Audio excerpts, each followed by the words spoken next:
Hello, how are you doing today? Hey, I'm doing pretty good. How are you doing today? I'm doing great. We Good, can good. start off this session by formally introducing ourselves. Okay. My name is Taylor Lewis. I am with Tarleton State University with the Social Work Department. Would you like to introduce yourself as well? Yeah, my name is Dejan Johnson. 26 years old, Waco, Texas. Actually in school right now to be a barber slash hairstylist, and I plan to open up my own shop someday. So hopefully that goes pretty well. So Awesome. Have you had those dreams for a long time, or is that something relatively new?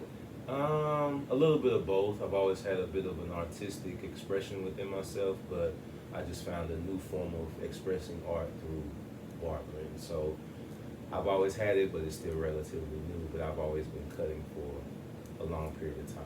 So Okay, yeah. for sure. Well, before we dive deeper into our session, I just want to make sure to kind of start off and say the confidentiality statement that we do have in between us today. If anything does occur, anything that's been said that leads me to believe that you might harm yourself or harm others, it is my duty to tell someone. Okay. And that could be a medical professional or just letting the person, that third party, know that could be at risk as well. Do you Right. acknowledge that and give consent to do this interview today? I do. Perfect, perfect. So, the purpose of this meeting is to speak about your social history, Okay. kind of speak about some instances with your family dynamics, and also growing up with a single mother and multiple siblings. Is that okay with you? Yeah, that's perfectly fine. Yeah. Perfect. So let's start off by first making sure that you don't have any other comments with my role in this session, your role, or if you want to get anything else clear before we officially start. I don't. I don't think I have any too many questions. Okay, for sure. So let's first start with your ethnic background. Tell me a little bit about that. Okay. So basically, um, grew up in Waco, Texas. Mm-hmm. Here all my life. I went off elsewhere to college, but Waco, Texas has always been my home. Um, kind of grew up not necessarily in the roughest neighborhoods, but we weren't as well off as others, if that makes sense. Of course, it was a single mother Mm-hmm. situation. Me, it was myself and two brothers and a sister. Mm-hmm. So we grew up kind of. It was kind of tough, but we made it through. So And how do you feel the way you feel about your childhood intersects with your ethnic background? Do you feel like it has a lot to do with how you grew up? in a way, yeah, because I guess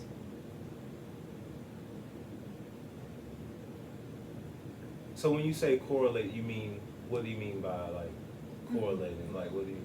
Do you feel like your childhood is something that might have been different if you might have had a different ethnic background? Oh, most definitely, Mm-hmm. most definitely. Because like I said before, we weren't in the worst situation, but we definitely could have been in better situations. Mm-hmm. And part of that has to do with um, not having a father figure or father role Mm-hmm. in the household, and my mother having to take on more than one responsibility, and even to the point where I've had to take on certain responsibilities. So, Mm-hmm. to even to the point where uh, I would have had a better not a better childhood, but I would have been a child a lot longer had I not had to take on certain responsibilities as far as taking care of my baby siblings and Mm-hmm. feed them when my mom would go to work, and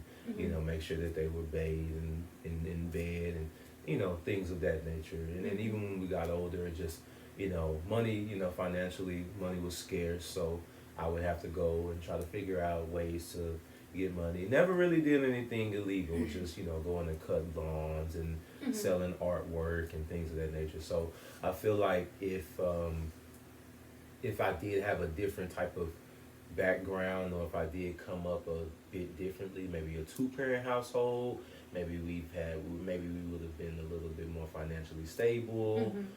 I would have been able, not, um, I wouldn't have had to sacrifice so much of my childhood Mhm. for the sake of my mother and my family, which is not a problem because I love my mom, but you know, things could have been a lot different to take the stress off of myself and for my family as well. So yeah, they do coincide with one another. Yeah. Mhm. Well, it really sounds like that you found a lot of ways to cope with a lot of difficult Yeah. situations. Speak on an instance where your mother experienced difficulties and how it affected you when you were younger. Um,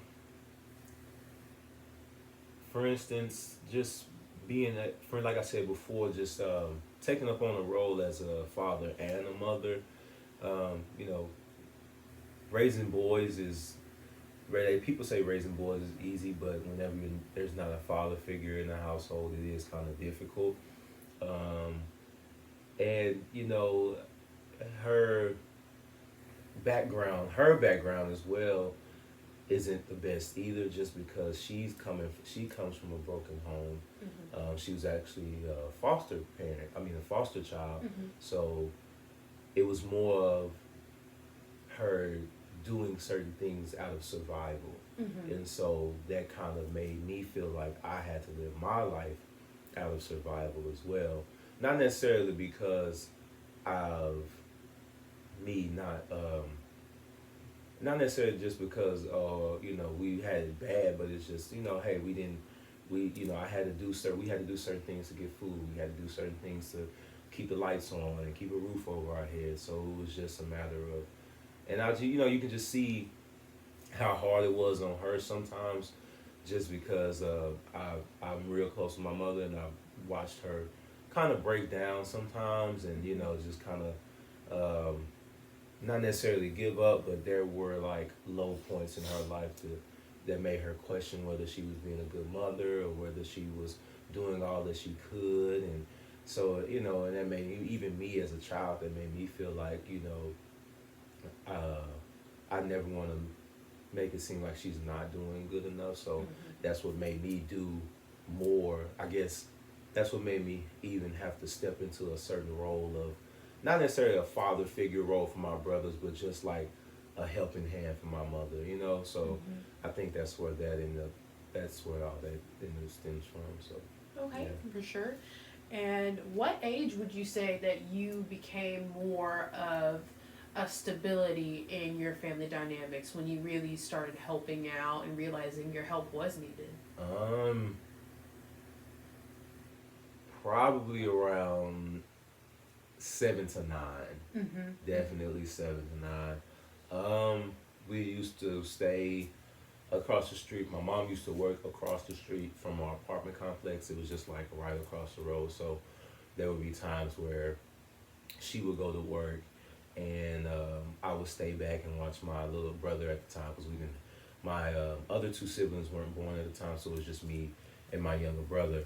Um, and I would watch him from time to time, and change his bottle, get him bathed, and all that kind of stuff. So um, around like 7 to 9, um, that's really when I started becoming a little bit more solidified in my role of stability. Mm-hmm. Because I was always doing it before, even when, because I take that back. My other brother actually was born, so it was his bottles that I was changing, Mm-hmm. and I mean his bottles that I was fixing, and his diapers that I was changing, and then my other brother, I was just, you know, kind of watching over him. Mm-hmm. But that's when I kind of, but it's not, but I don't want to make it seem like it's something that I had to do, Mm-hmm. Mm-hmm. because that's the thing. Even when I was that young, it was like it was something I wanted to do, because I knew my mom needed help. Mm-hmm. She wasn't gonna get anything. She wasn't getting anything uh, from our fathers. So Mm-hmm. it just I just decided, hey, my mom needs help, and if this is a way that I can help her, then I can help her that way. So I So it's not necessarily just like, oh, I hold so much against her for making me do, because it never was anything about making me, or I had to step into that role. Like I decided at a young age to step into that role. So, but I think around like 7 or 8 was when that actually was, that's when I started to be a little bit more stable in that type of position. So, yeah. And you say 7 or 8 is when you started realizing that your help was needed. Around what age did you sort of kind of realize that you were kind of stepping up into a role where you couldn't be a 7 to 8 year old that didn't have those same responsibilities? Maybe some of your peers in school couldn't relate to it, or maybe just you thought yourself like, what could be different? Is there a certain age you feel like represents that time as well? As far as like me realizing that I could have had a different childhood in that A aspect. different childhood, or like you even said before, like being a child, having time to actually be a child and not have to do like those more grown up responsibilities. I realized that way later down the line, because I guess when you get caught up in just trying to do so much to help your mother, that tends to not be an important factor as, oh, I wish I could be a child. You know, when I was that young, and it was I decided to put myself in that type of position. I never really just said, oh, well, I don't have time to be a child, because at that time, and even to this day, it's still, I do whatever I can to help my mother, because that's all I have, or at the time, that's all I had. But I don't think I realized that until I was probably 16, 15, 16 in that area, because, whenever you talk about certain things that you did while you were a child amongst your peers, and you hear their stories of their childhood, and you start to compare yours, and then it kind of makes you feel like, well, man, like, y'all did a lot of stuff that I didn't do, and I was doing a lot of stuff that y'all didn't do. So it kind of made me feel not necessarily angry, but I did kind of, it's not necessarily anger or resent, but there was a little bit of I guess it was just like there was a little bit of desire to maybe have a little bit more of a childhood, and even to the point where I did get to a point honestly where, I was like, man, I wish I maybe would have done this a little bit better, or maybe not a little bit better, but I wish I would have been more involved in being a child rather than just taking care of my brothers and sisters and helping my mom out and things of that nature. So I don't know, it's just kind of, but at the same time, I don't fault it, because the things that I've done as a child helped me to grow even as a man, so it just it helped me grow as a man. So it's just it's things of that nature. So I don't know, it's just but at the same time, like I said, I never really just say, oh, I had a bad childhood, because it's not really a bad child. It wasn't really a bad childhood for me. It's just, I'm actually glad that I was able to grow up earlier, because I have a different mindset and eyesight on how the world is. So yeah, For sure. And so whenever you're talking about your family dynamics, how you manage to cope and overcome, how do you feel like your mom responded to you stepping up in your family dynamics? I know you were saying she did never expect you to, and there was never this air of resentment coming from you in order to do so. But she, I'm sure, probably recognized you stepping up and helping. Oh, most definitely, most definitely. It actually surprised her. Back then when I was younger, and she just was like, oh, he's just taking care of the baby, and taking care of my other sibling, and so it was kind of, she was grateful for it, So there was always a certain connection that me and my mother had, as far as like, not necessarily, oh, I I'm helping you run the house. It's more like I'm helping you wherever you need me to help you at. And she really kind of realized it whenever I was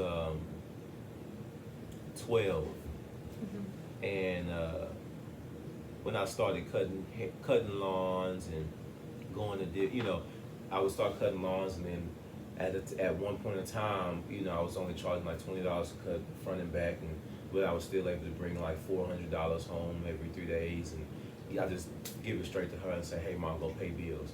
And she was like, "Dejan, I didn't, but if nobody else was going to be able to do it for her, I was going to be able to do it for her."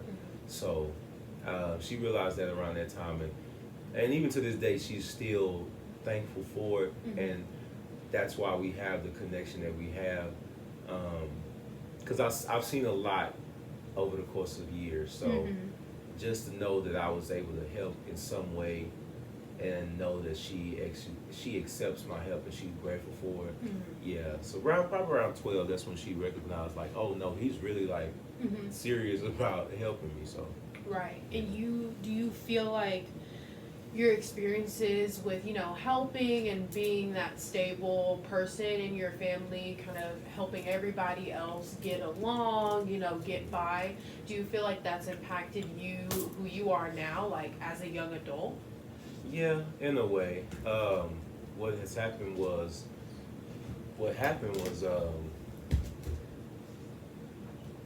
I guess I built up a mindset of, if I can, it's done. Because it's not saying that I'm going to be able to do it, not saying that I can't do it, not saying that I can or will, but if I can do it and if I can get to it, then it's done. And just having that ability to start out when I was younger, as far as helping in so many different ways, because everybody thinks it's always financial. Sometimes it's not even financial. Sometimes it's more along the lines of, let me take time away from here so you can do this. And I guess in a certain aspect, I've been able to help others by just being a lending hand when necessary. Because we're human. We don't have everything together. We need help sometimes. So, and it does bite me in the butt sometimes, because I never really just ask for help, but I'm always giving out help. But at the same time, that's how I grew up. So how I grew up was, if you need to get it done and you can't get it done, but I can, it's done. And even with if I have to go, because we're not cutting hair, if I have to, even for my own girlfriend, if she needs certain things, and I can go and say, hey, let me go cut 4 heads and make a quick $100 so you can have what you need, then that is what, and I have to not go ahead and do that. Or if you need to, if you need to me to go and do this for you, or run this errand, and then I'll go and do that so you can have time to do your schoolwork, or this, that, or the other, then it's done. So, just doing all that stuff for my mom actually helped me realize just how important it is to be of service. Not necessarily of service because you are serving someone, but be of service because you know that your help is going to be genuinely appreciated, and it's going to make it easier for everyone in the end. So yeah. It does sound like from your childhood that you've learned like a lot of problem solving kind of skills. Yes. Yeah. Being able to assess a situation and say, this needs to be done first, second, third, fourth.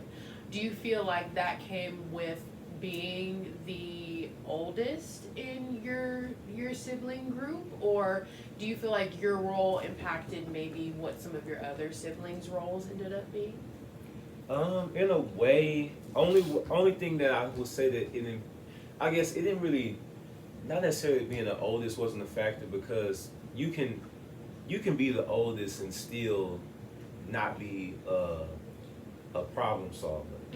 It's just the dynamics that we grew up in that made, and it just so happened that I was the oldest, so when you're already growing up, when you're already growing up in that dynamic, and you're also the oldest, it's kind of just imperative that um, that it's not imperative, but it's kind of inevitable that it's gonna be that way. Mhm. So I mean, I guess with that role, only thing I would say being the oldest played a part of was just taking certain uh, burdens off of my siblings, Mhm. because my siblings didn't have to do as much as I did, Mhm.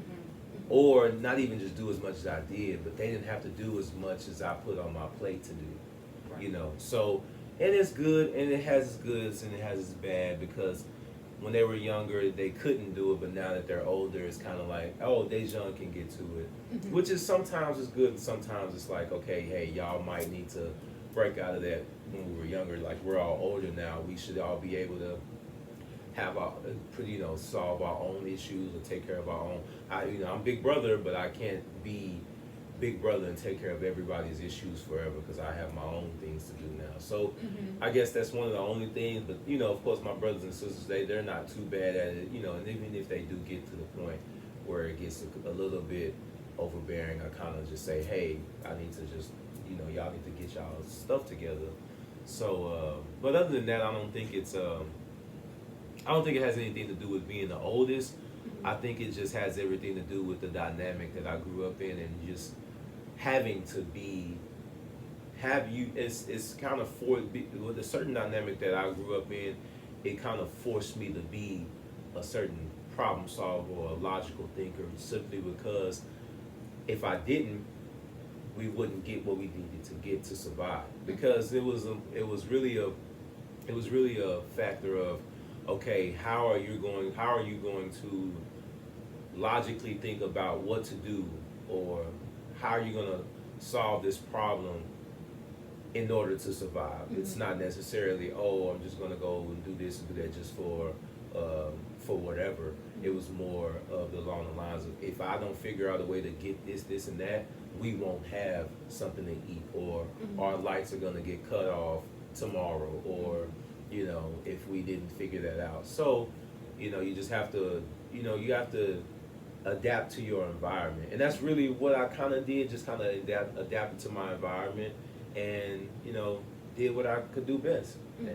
And so I don't think it has anything to do with being the oldest, because some people are the oldest, but they are in affluent environments. So they're in Mhm. um, they have they've come from backgrounds where they didn't have to take on as many roles, because they had two-parent households. So they were just the oldest child. Mhm. But it's one thing to be the oldest child, and then it's another thing to be the oldest child with responsibilities, Mhm. and not responsibilities that have been put on you, Mhm. but responsibilities that you have to take up because the help is needed. Mhm. So, Mhm. yeah.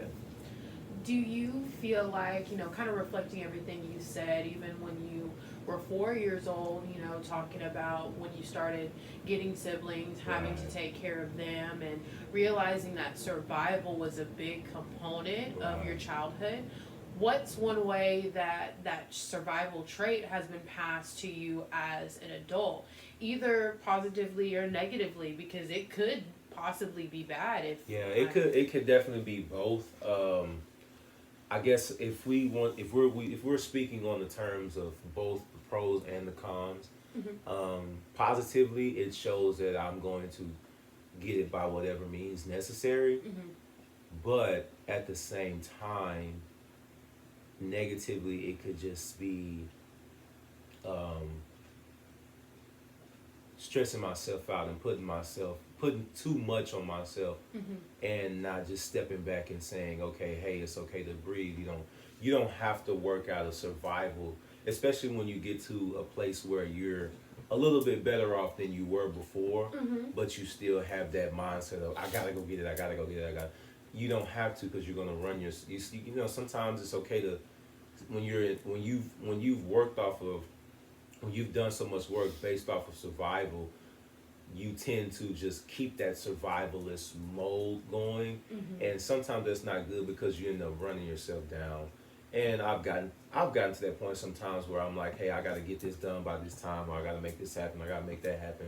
So it causes me to have mental breakdowns or physical health issues, and sometimes and sometimes it also clouds my view of actually me being in a better place than I was before, because I'm still in survival mode, so I haven't changed my lenses yet, just as far as, okay, you're in a better place, so you don't have to work out of survival just as much as you did before. You still want to keep that mentality, that go-getter mentality, but you don't have to be so adamant about it all the time. So I think that's where the pros and the cons lay as far as with it when it comes to being in survival mode. Being being a go-getter, but sometimes even being a go-getter can cause you to it can wear you down in the long run. So yeah. Well, since you are talking about kind of the things that you have done to combat, sometimes when you have to check yourself and say, like, I'm doing too much, or I need to pull back. What are some steps that you take to kind of combat some of those learned, how do I say it, kind of those learned experiences from when you were younger that you bring into being a young adult? How do you combat those every day to make sure you're balanced? What do you say to yourself? I think of importance, and basically what's important in that moment of time, or that period of time, or just in general. I tend to look at the big picture instead of just taking things slowly, and I've always been the type to just chase after the big picture instead of staying within within the parameters of the now. So which is not saying that it's bad to look at the big picture, but sometimes chasing after the big picture causes you to skip steps, and I don't want to skip too many steps anymore. So the way I combat it is just, I tell myself to breathe, like, and not to whatever need. How can I put this? Stress about the things that you have to stress about. But anything else that's that's stress that you can either live without, or it isn't as important as the things that I'm always going to have to stress about. And it's not necessarily bad stress. It's just I'm always going to have to stress about, okay, yeah, we're going to need some food in the house. So, okay, I got to make that happen. Or we're going to have to keep, a roof over our heads. Okay, I'm going to make that happen.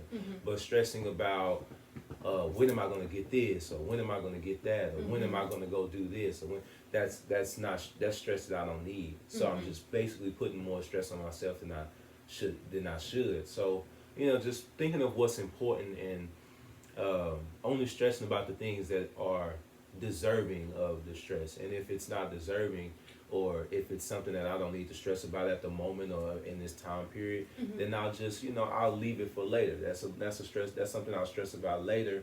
And I'm not putting it off because it's still in the back of my subconscious, but I just know that I can handle that. That doesn't deserve as much of my time or my energy as this does. So I'm not going to give 100% here, give 100% here, and be left with nothing. I'm going to make sure if this needs 100%, but I can leave this alone for a while. Okay, I'll give this 100%. Or if I got to stress about this 20%, I'll give this 80. So that's just the way I cope with that type of mentality. Is just figuring out what's important and then just going from there. Yeah. Well, it does sound like from your childhood that you've become really great at prioritizing and making certain things more important in the now, even when you know that there is the big picture ahead. So that's a great trait to have. Do you feel like any other action steps that you want to take to help but you haven't gotten to take, maybe not right now in a young adult stage, maybe even later? Are there things that you've thought about that could help you kind of balance everything out from your childhood and on? Um, Honestly, I haven't thought of anything, and I don't want to say it like that I won't think of anything later on in my life, but like I've said before, my childhood wasn't traumatic. You know, it's traumatic. Your childhood trauma comes from a place where kids get certain things put onto them or done to them, and it wasn't something that they wanted. You know, I wanted to help my mom. I wanted to make sure she was okay. I wanted to make sure my brothers were fine. So yeah, I may have put a little bit more. I may have put certain stress on me at an earlier time than I may should have, but it was worth it because I look at myself now, and even just how I operate through life sometimes, as far as being a critical thinker or a problem solver or just taking certain initiatives. It actually, because I did that back then, whether people believe this or not, it gave me a head start to life now because you know it's one thing to have a childhood, but at the same time when you sometimes the longer that you are comfortable in your childhood, the harder it is to transition into adulthood. And certain ways as I've grown up have helped me to transition a bit easier because I made a head start. It may not have been beneficial for me at the time as a child, but as I grow up now, I'm not going to be a child forever. Right. But I'll be an adult a little bit longer than I am going to be a child. So those traits that I took up on as a child have helped me transition a little bit easier into being an adult.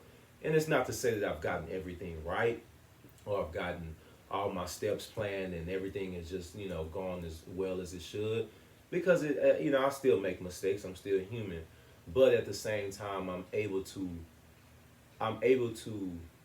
not necessarily deal, but I'm able to come at life at a different perspective than others because I'm a little bit more ready for it, rather than